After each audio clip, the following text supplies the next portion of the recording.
વરસાદે સુરતને બાનમાં લીધું। વરસાદી પાણી ઠેર ઠેર જગ્યા પર ભરાયા તો બીજી તરફ સુરતમાં અલગ અલગ જગ્યા પર ભૂરા પડવાના કિસ્સા પણ સામે આવ્યા। શહેર અને જિલ્લામાં ઠેર ઠેર કેડસમાં પાણી ભરાયાના દ્રશ્ય સર્જાયા છે। આ અવિરત વરસાદને પગલે શાળાઓમાં રજા જાહેર કરી દેવામાં આવી હતી, જ્યારે નોકરી ધંધે જતા લોકોને ભારે હાલાકીનો સામનો કરવો પડ્યો હતો।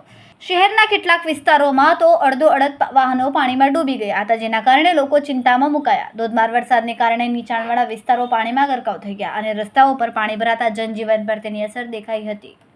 સુરત શહેરમાં ચોમાસાની શરૂઆતમાં જ વરસેલા 10 ઇંચ વરસાદે સ્માર્ટ સિટી સુરતની સુરત બગાડી નાખી છે। સુરત શહેરમાં ખાડીપુર વગર પણ પૂણા ગામ, ડાજણ, વરાછા સહિતના વિસ્તારના લોકોએ પૂર જેવી સ્થિતિનો સામનો કરવો પડ્યો। આ વિસ્તારના કોમ્પ્લેક્સના બેઝમેન્ટમાં આવેલી દુકાનો આખી ડૂબી જતા વેપારીઓએ કરોડો રૂપિયાનું નુકસાનની ભીતિ છે। જળબંબાકારની સ્થિતિમાં લોકોના ઘર અને પોલીસ સ્ટેશન પણ બાકાત ન રહ્યા। વરસાદી પાણી અને ઘર દુકાનોમાં ઘૂસી જતા નુકસાની સહન કરવાનો વારો આવતા લોકોએ એસએમસી પર રોષ ઠાલવ્યો। સુરતમાં વરસેલા ધોધમાર વરસાદના કારણે વરાછા મેઇન રોડ પર તો જાણે નદી વહેતી હોય તેવા દ્રશ્ય સર્જાયા હતા। અહીં આવેલા શોપિંગ કોમ્પ્લેક્સની બેઝમેન્ટના દુકાનો આખી ડૂબેલી જોવા મળી। ઇલેક્ટ્રોનિક્સ સહિતની દુકાનોમાં વરસાદી પાણી ઘૂસી જતા વેપારીઓને કરોડો રૂપિયાનું નુકસાન થવાની ભીતિ સેવાઈ રહી છે।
કેમેરામેન સેનિલ વિરાણી સાથે વિશાલ છેટા, માનવ Prabha news, Surat.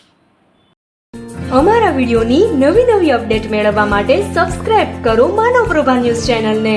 Bell icon click કરો લેટેસ્ટ વિડિયો સૌથી પહેલા મેળવવા માટે।